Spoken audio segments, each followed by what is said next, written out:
जुबां पे मोहर, ख्यालों पे पहरा है, सच कहने का अंजाम यहाँ कुछ गहरा है। Welcome to India unfiltered. आज हम एक ऐसे विषय पर एक इतनी गहराई वाली चर्चा कर रहे हैं जो बेहद संवेदनशील है। बिल्कुल, और ये टॉपिक इतना जटिल है कि सिर्फ इसका जिक्र ही तीखी बहस छेड़ सकता है। हाँ, एग्जैक्टली। तो आज का हमारा ये जो इन डेप्थ एनालिसिस है, इसका मुख्य केंद्र है भारतीय लोकतंत्र की वर्तमान स्थिति। फ्री स्पीच या जो बोलने की आज़ादी का दायरा कैसे सिकुड़ रहा है, और वो नई व्यवस्था जिसे अंतर्राष्ट्रीय स्तर पर डिजिटल सत्तावाद या डिजिटल ऑटोक्रेसी कहा जा रहा है। ये बहुत ही भारी शब्द हैं, डिजिटल ऑटोक्रेसी। राइट। और आगे बढ़ने से पहले यार, ये स्पष्ट करना बहुत जरूरी है कि आज हमारे सामने जो स्रोत हैं, जैसे V Dem institute, freedom house, human rights watch की रिपोर्ट्स हैं, उनमें सरकार को लेकर काफी तीखी आलोचना है। हाँ, वो पढ़ना काफी इंटेंस था। बहुत इंटेंस। लेकिन हमारा उद्देश्य यहाँ किसी भी राजनीतिक पक्ष का समर्थन करना नहीं है, चाहे वो लेफ्ट हो या राइट। हमारा काम सिर्फ इन दस्तावेजों में जो लिखा है उसे डिकोड करना है। सही बात है। इसे ऐसे समझिए कि हम दुनिया के सबसे बड़े लोकतंत्र की एक फुल बॉडी एमआरआई रिपोर्ट का विश्लेषण कर रहे हैं। अगर स्कैन में कोई बीमारी दिखती है तो हमें बस उसके काम करने के तरीके को समझना है, राजनीति नहीं करनी है। ये एमआरआई वाली तुलना ये बहुत सटीक है। और देखो, जब हम कोई मेडिकल रिपोर्ट देखते हैं तो सिर्फ लक्षणों को देखना काफी नहीं होता है ना। बिल्कुल जड़ तक जाना होता है। एग्जैक्टली। एक विश्लेषक के तौर पर चुनौती ये समझना है कि शरीर के अंदर का कौन सा सिस्टम काम करना बंद कर रहा है और क्यों कर रहा है। जब हम लोकतांत्रिक स्वास्थ्य की बात करते हैं तो हमें उस पूरे तंत्र को समझना होता है। तो ये सिर्फ कोई नंबर गेम नहीं है। बिल्कुल नहीं, ये सिर्फ इंडेक्स में ऊपर या नीचे होने का गणित नहीं है।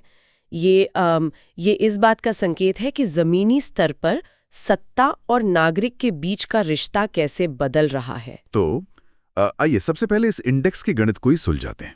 अगर हम वीडेम इंस्टीट्यूट या फ्रीडम हाउस और EIU जैसी वैश्विक संस्थाओं को देखें तो उन्होंने भारत की रैंकिंग काफी गिरा दी है। हाँ, काफी भारी गिरावट आई है। वीडेम ने तो भारत को 93वें स्थान पर खिसकाकर इसे सीधे इलेक्टोरल ऑटोक्रेसी यानी चुनावी निरंकुशता घोषित कर दिया है, जो कि एक बहुत बड़ा दावा है। बहुत बड़ा दावा है। अब यार, यहाँ एक स्वाभाविक सवाल उठता है। ठीक है, आइए इसे समझते हैं। अगर भारत दुनिया का सबसे बड़ा लोकतंत्र है तो लेसोतो जैसे छोटे से देश की रैंकिंग भारत से बेहतर कैसे हो सकती है? ये सवाल अक्सर सरकार की तरफ से भी उठाया जाता है। राइट। क्या ये सिर्फ पश्चिमी देशों का पूर्वाग्रह वेस्टर्न बायस नहीं है जो हमारे विकास को पचा नहीं पा रहे हैं? देखो, ये एक बहुत ही स्वाभाविक बचाव है। जब भी कोई देश ऐसी रैंकिंग्स में नीचे गिरता है ना, तो राष्ट्रीय अस्मिता का हवाला देकर इसे खारिज करना सबसे आसान होता है। हाँ, डिफेंस मैकेनिज्म कह सकते हैं। एग्जैक्टली। लेकिन हमारे स्रोतों में आर्टिकल 14 का एक बहुत ही दिलचस्प विश्लेषण है, जिसमें वीडेम के जो डायरेक्टर हैं स्टेफन लिंडबर्ग, उन्होंने इसका सीधा जवाब दिया है। अच्छा, उन्होंने क्या कहा लेसोथो वाले पॉइंट पर? लिंडबर्ग समझाते हैं कि लेसोथो से तुलना करना असल में बस आंकड़ों का एक खेल है जो मुख्य मुद्दे से ध्यान भटकाता है। अगर आपको तुलना करनी ही है तो क्षेत्रीय स्तर पर देखिए, रीजनल लेवल पर, अपने पड़ोसियों के साथ। हाँ। और इस रिपोर्ट के मुताबिक भी भारत का स्कोर आज भी पाकिस्तान और बांग्लादेश से बेहतर है। ओके, तो ये तो एक पॉजिटिव बात हुई। लेकिन चिंता का विषय ये है कि भारत का स्कोर नेपाल और भूटान जैसे छोटे पड़ोसी देशों से कम हो गया है। बाप रे, हमें किसी एक देश को अपनी सुविधा के हिसाब से चुनकर पूरी रिपोर्ट को खारिज नहीं करना चाहिए, बल्कि ये देखना चाहिए कि हम अपने ही इलाके में कहाँ खड़े हैं। बिल्कुल सही। लिंडबर्ग ये स्पष्ट करते हैं कि ये रैंकिंग में गिरावट कोई विदेशी साजिश नहीं है, बल्कि भारत के अंदर जो संस्थागत बदलाव हो रहे हैं, ये उनका सीधा गणितीय परिणाम है। तो ये इलेक्टोरल ऑटोक्रेसी काम कैसे करती है? चुनाव तो हमारे यहाँ होते ही है ना? हाँ, चुनाव होते हैं, लेकिन इलेक्टोरल ऑटोक्रेसी का मतलब चुनाव न होना नहीं है। ये है कि चुनाव कराने वाली संस्थाओं जैसे चुनाव आयोग की स्वायत्ता पर सवाल उठने लगते हैं। संस्थाओं की आजादी कम हो जाती है। राइट। इसके अलावा मीडिया पर भारी दबाव और कार्यपालिका की असीमित होती शक्तियां ये मुख्य कारण है जब न्यायपालिका सरकार के फैसलों पर अंकुश लगाने में कमजोर पड़ने लगती है, तो वो बैलेंस बिगड़ जाता है। और वही बैलेंस बिगड़ने का असर इन सूचकांकों में दिखता है। एग्जैक्टली। यार, यहाँ बात सच में बहुत दिलचस्प हो जाती है। अगर कोई आम इंसान ये पूछे कि इन बड़ी बड़ी रैंकिंग्स का मेरी रोजमर्रा की जिंदगी पर क्या असर है, तो जवाब हमारे स्मार्टफोन्स में ही है। बिल्कुल। और ये हिस्सा काफी चिंताजनक भी है। स्रोतों में एक डिजिटल पनोप्टिकॉन नाम की अवधारणा का जिक्र है। अगर मैं इसे सिंपल शब्दों में कहूं तो ये ऐसा है जैसे सुरक्षा के लिए घर में कैमरे लगाए गए हों, लेकिन अचानक सारे कैमरे बाहर के बजाय घर के अंदर के लोगों की ही जासूसी करने लगे। यहाँ जो बात सबसे आकर्षक है वो ये है कि कैसे तकनीक का इस्तेमाल नियंत्रण के लिए हो रहा है। ये एनालॉजी एकदम परफेक्ट है। पैनोप्टिकॉन बेसिकली जेल का एक ऐसा डिजाइन होता है जहां कैदियों को लगता है कि उन पर हर वक्त नजर रखी जा रही है, भले ही कोई गार्ड देख रहा हो या ना देख रहा हो। हाँ, और इसका मनोवैज्ञानिक असर ये होता है कि लोग डर के मारे खुद ही अपने व्यवहार को कंट्रोल करने लगते हैं। डिजिटल दुनिया में आज ठीक यही हो रहा है। तो क्या हम इसे भारत के जो 1.35 अरब लोगों का आधार डेटाबेस है उससे जोड़ सकते हैं? बिल्कुल जोड़ सकते हैं। आधार इसका एक बहुत महत्वपूर्ण हिस्सा है, जिसे शुरू तो कल्याणकारी योजनाओं के लिए किया गया था, लेकिन अब वो एक विशाल सर्विलांस तंत्र में बदल सकता है। और बात सिर्फ आधार की नहीं है। नहीं, स्रोतों में पेगासस स्पाईवेयर का भी विस्तार से जिक्र है, जहां कथित तौर पर पत्रकारों, जजों और मानवाधिकार कार्यकर्ताओं के फोन हैक किए गए। वो तो बहुत बड़ा विवाद था। और इसके बाद जो आईटी रूल्स 2021 आए, वो भी तो सरकार को डिजिटल संप्रभुता के नाम पर बहुत पावर देते हैं। असीमित पावर देते हैं। लेकिन एक मिनट रुकिए, यहाँ थोड़ा सरकार का पक्ष भी समझना होगा। क्या ये सच नहीं है कि सोशल मीडिया पर फेक न्यूज और हेट स्पीच बहुत तेजी से फैलती है? हाँ, वो तो एक बहुत बड़ी समस्या है ही। तो सरकार का तर्क है कि ये रूल्स राष्ट्रीय सुरक्षा के लिए जरूरी हैं। अगर सरकार एंड टू एंड एन्क्रिप्शन को हटाने की मांग करती है ताकि दंगों को रोका जा सके, तो इसमें क्या गलत है? देखिए, राष्ट्रीय सुरक्षा का तर्क अपनी जगह सही है, लेकिन समस्या इसके मैकेनिज्म में है। एंड टू एंड इंक्रिप्शन कोई ऐसी चीज नहीं है जिसे आप सिर्फ बुरे लोगों के लिए हटा दें और अच्छे लोगों के लिए बचा लें। मतलब कोई एक मास्टर चाबी नहीं होती। अगर आप इंक्रिप्शन तोड़ने के लिए कोई मास्टर चाबी या बैकडोर बनाते हैं, तो आपने बुनियादी रूप से पूरे प्लेटफॉर्म की प्राइवेसी खत्म कर दी। इसके बाद सरकार जब चाहे जिसके चाहे मैसेज ट्रैक कर सकती है। बाप रे, तो ये तो निजता का पूरा हनन हो गया। बिल्कुल। और स्रोतों के अनुसार इस शक्ति का इस्तेमाल केवल फेक न्यूज रोकने के लिए नहीं, बल्कि राजनीतिक असहमति को दबाने के लिए किया गया है। जैसे वो बीबीसी की डॉक्यूमेंट्री का बैन। हाँ, वो एक बहुत बड़ा उदाहरण है। और एक वो dowrycalculator.com वाला केस, जो एक व्यंग्यात्मक साइट थी, उसे मनमाने ढंग से हटा दिया गया।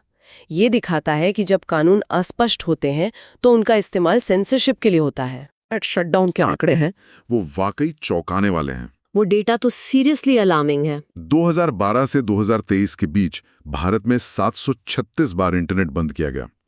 हम शटडाउन के मामले में दुनिया में सबसे आगे हैं। हाँ, दुनिया के लीडर हैं हम इस मामले में। लेकिन फिर वही बात, प्रशासन कहता है कि अफवाहें रोकने के लिए जरूरी है।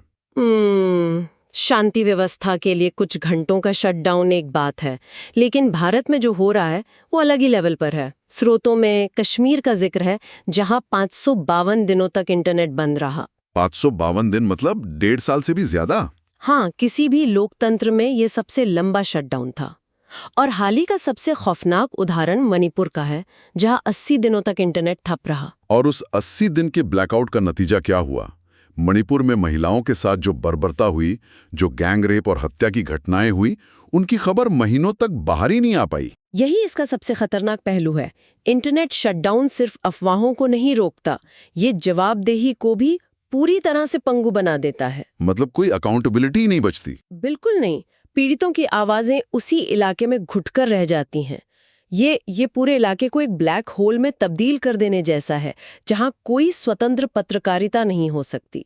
इंटरनेट बंद करना तो एक तरीका है, लेकिन मान लीजिए जब लोग सड़कों पर या अखबारों में विरोध करते हैं, तो कानूनी रूप से क्या होता है? तब कानून खुद एक हथियार बन जाता है। स्रोतों में ह्यूमन राइट्स वॉच और सिविकस मॉनिटर की रिपोर्ट्स का हवाला दिया गया है, और इसमें एक बड़ा साफ पैटर्न दिखता है, जहां पत्रकारों जैसे सिद्दीकी कप्पन या मीर फैसल और कई छात्रों पर यूएपीए और देशद्रोह, जो सेक्शन 124A है, वो लगाया जा रहा है। हाँ, ये बहुत ही कठोर कानून है। इसमें अपनी ही नागरिकों पर क्यों इस्तेमाल हो रहे हैं? अगर हम इसे बड़ी तस्वीर से जोड़कर देखें तो हमें इस लीगल मैकेनिज्म को समझना होगा। सामान्य न्याय प्रणाली में क्या होता है? Bail is rule, jail is exception. मतलब जमानत नियम है और जेल अपवाद। जब तक दोष साबित ना हो, आप आजाद हैं। राइट। लेकिन यूएपीए जैसे कानूनों में ये सिद्धांत पूरी तरह से पलट जाता है। इसमें जमानत मिलना लगभग असंभव हो जाता है। आरोप साबित करने की जिम्मेदारी पुलिस की कम और खुद को निर्दोष साबित करने की जिम्मेदारी आरोपी की ज्यादा होती है। मतलब अगर आप पर UAPA लग गया तो फैसला आने से पहले ही आप सालों तक जेल में बंद रहेंगे। बिल्कुल, और इसी को कहते हैं the process is the punishment, मतलब प्रक्रिया ही सजा है। ओह, मतलब सरकार को दोष साबित करने की कोई जल्दी नहीं होती। कर दिया जाता है तो इन कानूनों का दायरा असीमित हो जाता है। और ये सिर्फ इंसानों के साथ नहीं, संस्थाओं के साथ भी हो रहा है। स्रोतों में FCRA कानून का इस्तेमाल करके एमनेस्टी इंटरनेशनल जैसी संस्थाओं की फंडिंग रोकने का जिक्र है। हाँ, क्योंकि FCRA को एक वित्तीय हथियार की तरह इस्तेमाल किया गया। वित्तीय हथियार मतलब फाइनेंशियल वेपन। हाँ, अगर आप सीधे किसी NGO को बैन करेंगे तो अंतर्राष्ट्रीय बदनामी होगी। तो स्मार्ट तरीका ये है कि आप नियमों को इतना सख्त कर दें और जांच के नाम पर उनके बैंक खाते फ्रीज कर दें। बिना फंड्स के तो कोई काम ही नहीं कर पाएगा। एमनेस्टी के साथ ठीक यही हुआ, और इसका सबसे बड़ा असर क्या होता है पता है? Chilling effect. चिलिंग इफेक्ट, थोड़ा इसको समझाइए। ये एक मनोवैज्ञानिक डर है। जब एक पत्रकार को सालों तक जेल में डाल दिया जाता है या NGO के खाते सील होते हैं, तो ये पूरे समाज के लिए एक मैसेज होता है। मतलब बाकी लोग भी डर जाते हैं। राइट, बाकी लोग खुद को सेंसर करने लगते हैं कि यार कहीं अगला नंबर मेरा ना हो। और जब सिविल सोसाइटी खुद को चुप कर ले तो ये लोकतंत्र के लिए बहुत बड़ा खतरा है। तो जब विरोध और असहमति को दबा दिया जाता है तो इस सब का मतलब क्या है? हमारी रिपोर्ट्स बताती हैं कि इसके बाद सत्ता का सारा ध्यान राजनीतिक व्यवस्था को अपने नियंत्रण में लेने पर आ जाता है। बिल्कुल, और यहीं से चुनावी तंत्र के केंद्रीकरण की बात आती है। हाँ, और यहाँ हम एक देश एक चुनाव वाले मुद्दे पर आते हैं। लॉ कमीशन की 2018 की रिपोर्ट और हाल के पैनल ने कहा है कि लोकसभा और राज्यों के चुनाव एक साथ होने चाहिए। जो कि सुनने में बहुत लॉजिकल लगता है। वही तो, कागज पर तो ये बहुत अच्छा लगता है। पैसे और समय की भारी बचत होगी। ये तो बिल्कुल थोक में राशन खरीदने जैसा है। लेकिन क्या इससे क्षेत्रीय और स्थानीय मुद्दे राष्ट्रीय लहर के नीचे दब नहीं जाएंगे? ये जो आपने थोक में राशन वाली एनालॉजी दी ना, ये दिलचस्प है। लेकिन इसे फेडरलिज्म के नजरिए से देखिए।